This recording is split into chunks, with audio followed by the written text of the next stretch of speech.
Bonjour, je vais aujourd'hui vous parler des principales blessures que l'on doit travailler pour pouvoir évoluer et s'épanouir. On porte tous dans notre être profond une ou même plusieurs blessures que l'on doit accepter de regarder en face pour pouvoir avancer plus sereinement dans notre vie. Ce sont des blessures identitaires qui nous font porter un masque et nous empêchent d'être nous-mêmes. Les deux principales sont la blessure de l'abandon et celle du rejet. Nous avons presque tous l'une ou l'autre en nous. Ce sont les deux plus fortes à travailler car elles sont très ancrées en nous. Ce sont aussi les deux blessures que l'humanité doit travailler actuellement pour avancer vers plus d'équilibre. Ensuite, il y a également l'humiliation, la trahison et l'injustice qui peuvent venir s'ajouter à l'une des deux premières. Ce sont les 5 blessures principales dont tout le monde parle et sur lesquelles Lise Bourbeau a fait un magnifique travail. Personnellement, je pense qu'il en existe d'autres et que de toute façon, chacun ressent et vit ça ou ces blessures avec ses propres étiquettes et je pense qu'il est important de garder l'interprétation de chacun, de ce qu'il ressent pour pouvoir effectuer un travail d'évolution personnalisé et rester dans la bienveillance de chacun. Je crois qu'il est important de ne pas se limiter ni de s'enfermer dans des théories mais rester ouvert à d'autres possibles.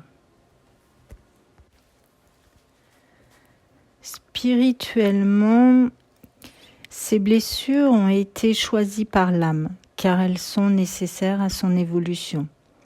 L'âme a choisi des situations de vie, souvent liées à la famille, pour expérimenter ces blessures et arriver à les transmuter. C'est comprendre que l'on est victime de rien ni de personne, car notre âme a choisi et que l'on doit plutôt revenir en soi et reprendre la responsabilité de nos vies plutôt que de mettre la faute sur l'extérieur et subir continuellement.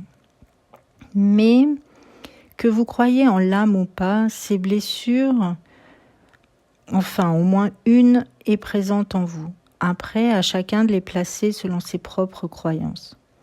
Je vais vous parler plus en détail de chacune de ces 5 blessures, mais ne vous enfermez pas dedans et si vous le ressentez autrement en vous, c'est que c'est juste, vous l'avez choisi comme ça pour votre travail personnel, c'est pour vous et en vous.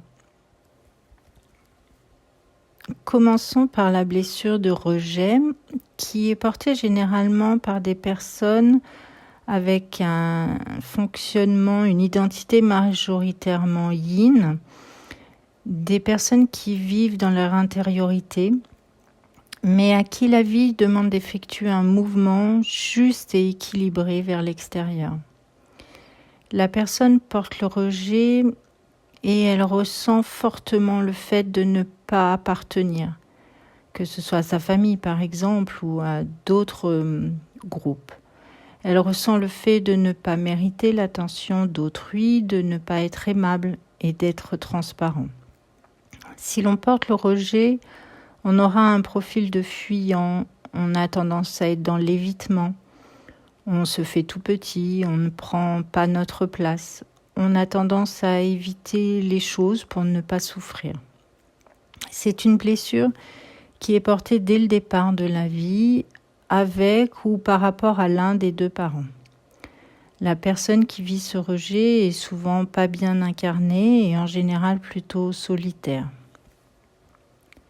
Être rejeté, c'est ne pas avoir été choisi pour ce que l'on est, c'est être repoussé. Il y a une incompatibilité.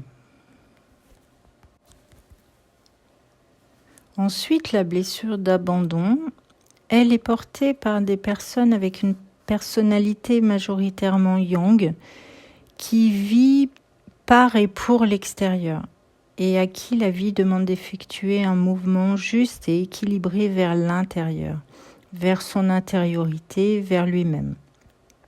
La personne qui porte l'abandon a un profil de dépendant et a très peur de la solitude.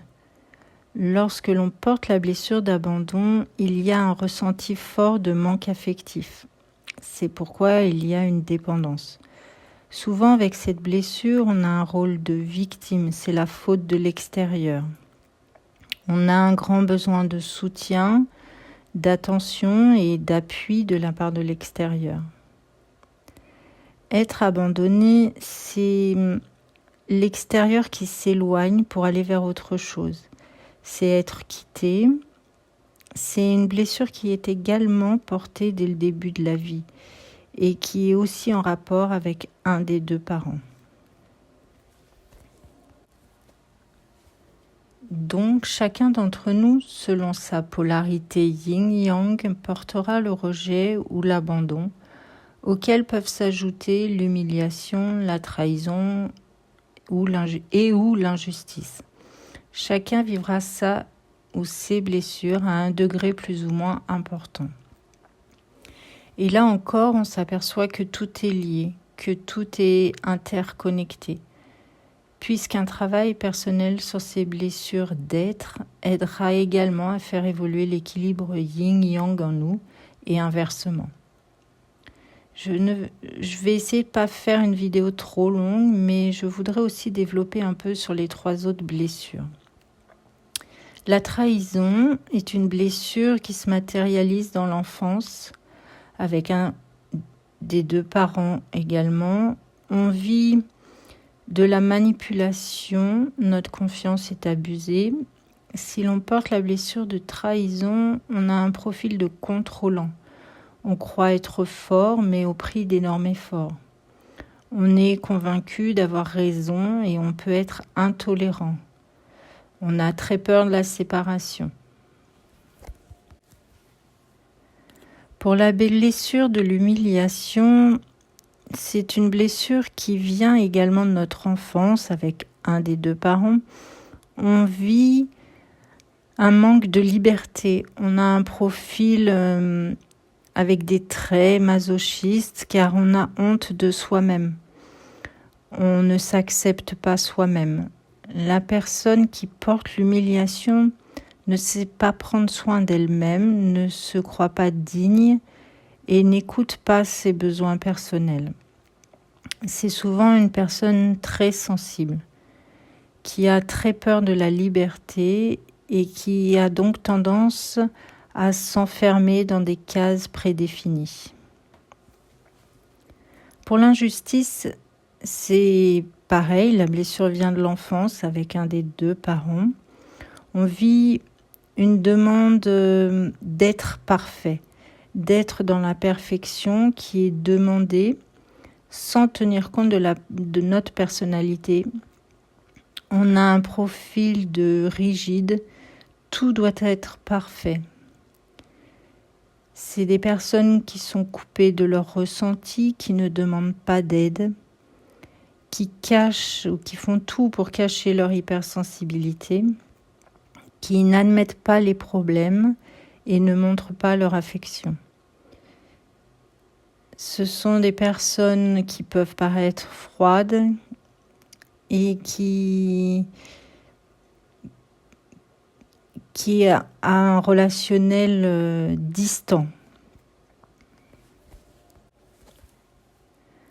Voilà pour les 5 blessures principales, mais je le redis, il peut certainement y en avoir d'autres selon nos choix d'incarnation, nos choix d'humains, nos ressentis et nos vécus personnels. N'oublions pas que tout est régi par un principe d'évolution, donc rien n'est statique. Ces blessures, on les revivra encore et encore, tant qu'on ne les aura pas guéries. Toute notre vie, ces blessures reviendront continuellement dans des situations différentes, avec des personnes différentes, tant qu'on ne les aura pas prises en considération. Je vais m'arrêter là pour aujourd'hui, mais si vous souhaitez échanger sur le sujet ou si vous avez des questions, n'hésitez pas, vous pouvez me contacter via les commentaires ou par mail en privé que je noterai dans la description de la vidéo où j'ajouterai aussi des liens de vidéos complémentaires à celle-ci. Je tenais également à remercier toutes les personnes qui m'ont fait un don. Merci à vous de contribuer à votre façon à tout ce contenu gratuit. Merci à tous pour votre confiance, pour vos abonnements sur la chaîne, pour vos partages. À très vite pour une prochaine vidéo et surtout, prenez soin de vous.